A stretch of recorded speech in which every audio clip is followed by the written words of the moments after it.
आज हम बात करेंगे राजस्थान में अफवाह तंत्र भाग 2। आज हम बात करेंगे बंगाल की खाड़ी में गिरने वाली नदियों की तथा आंतरिक भागों में बहने वाली नदियों की। सबसे पहले बात करते हैं बंगाल की खाड़ी में गिरने वाली नदियाँ। राजस्थान राज्य में प्रवाहित होने वाली चंबल, बनास, बाणगंगा, काली सिंध आदि नदियाँ यमुना नदी से मिलकर बंगाल की खाड़ी में गिरती हैं। इनका उद्गम अरावली के पूर्वी ढालों से या मध्य प्रदेश के उच्च क्षेत्रों से होता है। चंबल। राजस्थान में प्रवाहित होने वाली नदियों में चंबल नदी सबसे अधिक महत्वपूर्ण तथा सबसे बड़ी नदी है, क्योंकि यह एकमात्र ऐसी नदी है जिसमें वर्ष पर्यंत जल प्रवाहित होता रहता है, अर्थात ऐसी नदी जो सदावाहिनी है, नित्यवाही है या बारहमासी है। इसे प्राचीन समय में अन्य नामों से भी जाना जाता था, जैसे चर्मणवती और कामधेनु। इसका जो उद्गम स्थल है वो जनापाव की पहाड़ियां हैं, जो कि मध्य प्रदेश के मऊ जिले में है। अपने उद्गम स्थल से 325 किलोमीटर की दूरी तक मध्य प्रदेश के भिंड और मुरैना जिलों में गौर्ज से बहती हुई चौरासीगढ़ के नज़दीक राजस्थान में ये प्रवेश करती है। चौरासीगढ़ से कोटा तक फिर 113 किलोमीटर लंबे गौर्ज में ये बहती है। यह राजस्थान में चित्तौड़गढ़, कोटा, सवाई माधोपुर, बूंदी, करौली और धौलपुर जिलों में बहती है। भैंसरौड़गढ़ अर्थात के समीप इसमें बामनी नदी आकर मिलती है। यहां से 6 किलोमीटर दूरी पर ही लगभग 18 मीटर की ऊंचाई से एक जलप्रपात गिरता है, जिसको हम कहते हैं चूलिया जलप्रपात। कोटा से आगे यह उत्तर पूर्वी दिशा में अर्ध कर्तिक विसर्पों अर्थात इनसाइड मिएंडरों से होकर प्रवाहित होती है तथा सवाई माधोपुर से धौलपुर तक लगभग 241 किलोमीटर लंबी राजस्थान और मध्य प्रदेश के मध्य सीमा बनाती है। कुल 965 किलोमीटर बहने के पश्चात उत्तर प्रदेश में मुरादगंज, जो कि इटावा जिले में है, के समीप यमुना में मिल जाती है। सवाई माधोपुर जिले में रामेश्वर धाम के निकट ये चंबल, बनास और सीप नदियों का त्रिवेणी संगम होता है। इसकी जो मुख्य सहायक नदियां हैं वो हैं बनास, काली सिंध, पार्वती, बामनी इत्यादि। इस नदी पर गांधी सागर, राणा प्रताप सागर, जवाहर सागर बांध और कोटा बैराज बने हुए हैं। अगर हम बात करें तो अवनालिका अपर्दन इसमें सबसे ज़्यादा चंबल नदी में ही होता है और यह उत्खात स्थलाकृति तथा वृक्षाकार प्रवाह प्रणाली का एक उत्कृष्ट उदाहरण भी है। दूसरा है वनास। बनास, जैसा कि नाम से ही पता लगता है, बनास का अर्थ होता है वन की आशा। बनास नदी कुंभलगढ़ दुर्ग से 5 किलोमीटर पहले अरावली पर्वत की खमनौर पहाड़ियों से निकलती है तथा राजसमंद, चित्तौड़गढ़, भीलवाड़ा, टोंक से बहती हुई सवाई माधोपुर में रामेश्वर धाम के निकट चंबल में मिल जाती है। इसकी कुल लंबाई 480 किलोमीटर है। राज्य में बहने वाली यह सबसे लंबी नदी है। बीगौद और मांडलगढ़ के बीच बनास, भेड़च और मैनाल नदियों का संगम त्रिवेणी संगम के नाम से जाना जाता है। भेड़च, कोठारी, चंद्रभागा, खारी, मैनाल, ढूंढ, मोरेल आदि इसकी सहायक नदियां हैं। इस नदी पर एक बांध बनाकर टोंक डिस्ट्रिक्ट में बीसलपुर नामक स्थान पर एक बांध बनाकर इस नदी से अजमेर, किशनगढ़, जयपुर और नसीराबाद इन शहरों के लिए पेयजल उपलब्ध किया जाता है। फिर है बेडच। उदयपुर के निकट गोगुंदा की पहाड़ियों से निकलकर 190 किलोमीटर चित्तौड़गढ़ और भीलवाड़ा में बहने के पश्चात मांडलगढ़ के समीप बनास में मिल जाती है।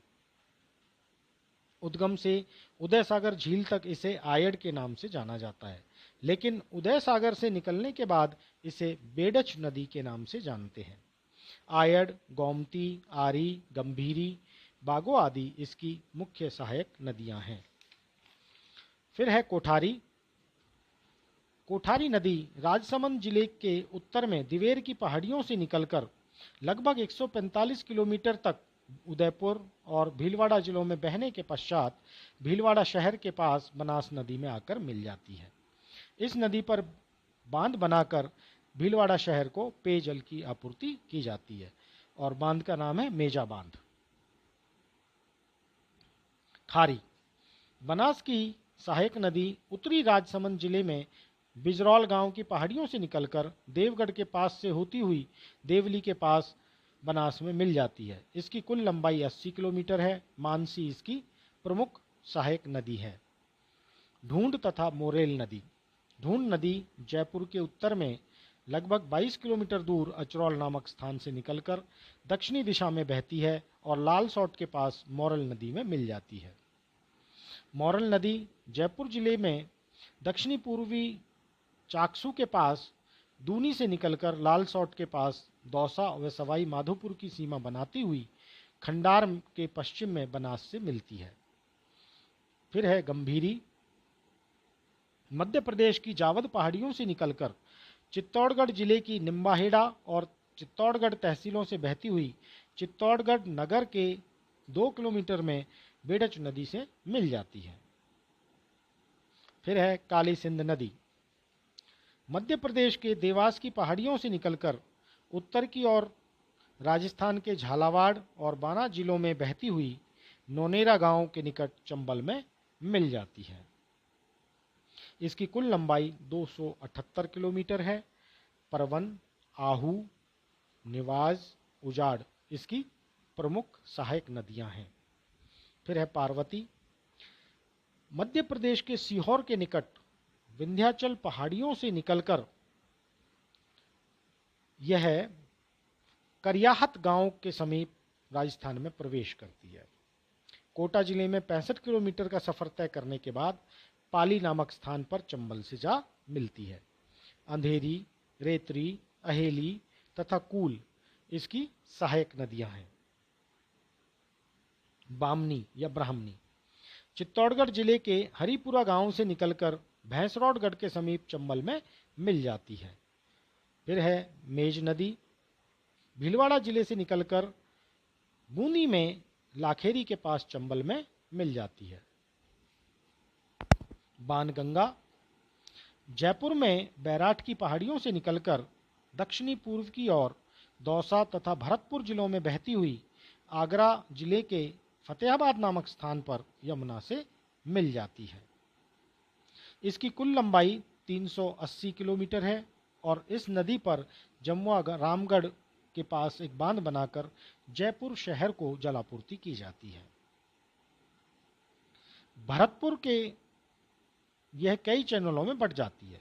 इनमें से मुख्य चैनल अजानबाग को जल पहुंचाता है, जिससे केवलादेव, घना राष्ट्रीय उद्यान तथा भरतपुर शहर को जलापूर्ति होती है। इस नदी को भरतपुर का शोक भी कहते हैं, क्योंकि यह नदी कई बार अपना रास्ता बदल लेती है और भरतपुर जिले में बाढ़ का मुख्य कारण भी है।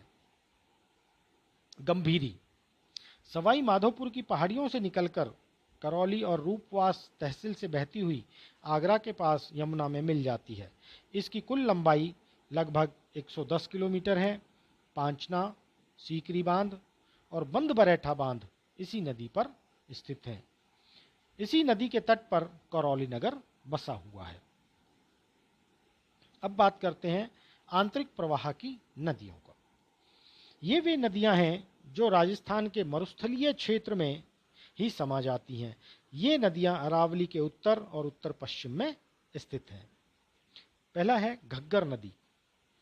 प्राचीन सरस्वती के नदी के पेटे में बहने वाली यह नदी हिमालय की शिवालिक श्रेणियों से कालका की पहाड़ियों से निकलकर अंबाला, पटियाला, फतेहाबाद तथा सिरसा जिलों से बहती हुई श्री गंगानगर जिले की टिब्बी तहसील के उत्तर पूर्वी दिशा में राजस्थान में प्रवेश करती है। इसके बाद हनुमानगढ़, तलवाड़ा, अनूपगढ़ तथा सूरतगढ़ से होती हुई भटनेरा रेगिस्तान में विलीन हो जाती है। मानसून ऋतु में तलवाड़ा से अनूपगढ़ तक घग्गर नदी में बाढ़ का पानी अक्सर 7 किलोमीटर की चौड़ाई में फैल जाता है, जिससे धान की फसल को बहुत लाभ होता है। नुकसान भी होते हैं अन्य फसलों को। यातायात अवरुद्ध हो जाता है। इसकी कुल लंबाई 465 किलोमीटर है।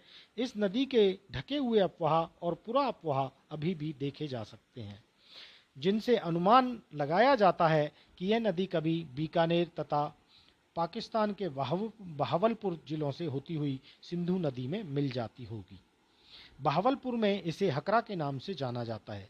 यह नदी पश्चिमी हरियाणा के बाढ़ का मुख्य कारण है। कांतली नदी सीकर जिले में खंडेला की पहाड़ियों से निकलकर झुंझुनू में बहती हुई चूरू जिले की सीमा पर बालूका स्तूपों में विलीन हो जाती है। इसकी कुल लंबाई लगभग 100 किलोमीटर है। यह भी पूर्णतया मौसमी नदी है।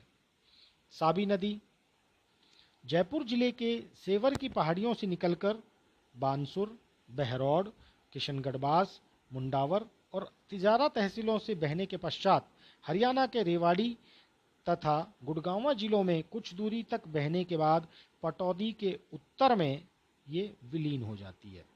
सोता इसकी प्रमुख सहायक नदी है, जो अलवर में बैराठ की पहाड़ियों से निकलती है। काकनी या काकने जैसलमेर जिले में कोटड़ी ग्राम से निकलकर 27 किलोमीटर बहने के पश्चात उत्तर पश्चिम में बुझ झील में गिरती है, अर्थात ये विलुप्त हो जाती है। इसे स्थानीय भाषा में मसूरदी के नाम से भी जाना जाता है। रूपारेल नदी यह नदी अलवर जिले में बानसूर के दक्षिण से निकलकर दक्षिण पश्चिम की दिशा में बहती है तथा सीकरी के पास भरतपुर जिले में प्रवेश करती है। यहाँ इसकी 2 शाखाएं हो जाती हैं, उत्तर पूर्व में गोपालगढ़ की ओर और दक्षिण में डीग व भरतपुर नगरों की ओर। इसके अलावा जो नदियां हैं वो हैं मेंधा नदी, रूपनगढ़, खारी, खंडेल। ये नदियां वर्षा ऋतु में सामर झील में आकर मिलती है। यह सेंट्रीपिटल अर्थात केंद्रोन्मुखी अफवाह की एक अच्छा उदाहरण है। मेंधा नदी सामोद और सीकर के हर्ष की पहाड़ियों से निकलती है। दक्षिण पूर्वी दिशा में अजमेर किशनगढ़ की रूपनगढ़ नदी आती है। खंडेल श्री माधोपुर से निकलकर आती है। खारी अजमेर से निकलकर आती है। राजस्थान की जो प्रवाह प्रणाली है उसकी कुछ विशेषताएं हैं। जो सबसे इम्पोर्टेंट विशेषता है वो है कि राज्य के लगभग 60% क्षेत्र पर आंतरिक जल प्रवाह प्रणाली पाई जाती है। दूसरा, माउंट आबू जो है क्षेत्र है यह अरीय प्रवाह प्रणाली का एक अच्छा उदाहरण है। और मरुस्थलीय भाग में खास तौर पर जो सामर झील के निकटवर्ती क्षेत्र भाग हैं वहां केंद्रोन्मुख प्रवाह प्रणाली पाई जाती है। चौथा, जो चंबल नदी का प्रवाह प्रणाली है वो वृक्षाकार या पादपाकार है, डेंड्रिटिक ड्रेनेज पैटर्न है। राज्य में पूर्वी जिलों की नदियां अपेक्षाकृत कम वर्षा वाले क्षेत्रों से अधिक वर्षा वाले क्षेत्रों की ओर बहती हैं, जबकि पश्चिमी भाग की नदियां इसके विपरीत हैं। अरावली के पूर्वी में बहने वाली नदियां बंगाल की खाड़ी में और पश्चिम तथा दक्षिण में बहने वाली नदियां अरब सागर में मिलती हैं। राज्य की प्रवाह प्रणाली अरावली पर्वत तथा महान भारतीय जल विभाजक से अत्यधिक प्रभावित है। पश्चिमी भाग की अपेक्षा पूर्वी भाग में नदियों के जल ग्रहण क्षेत्र अपेक्षाकृत अधिक सरिता घनत्व वाले हैं। राजस्थान में 2 जिले ऐसे हैं जहां पर कोई नदी नहीं है।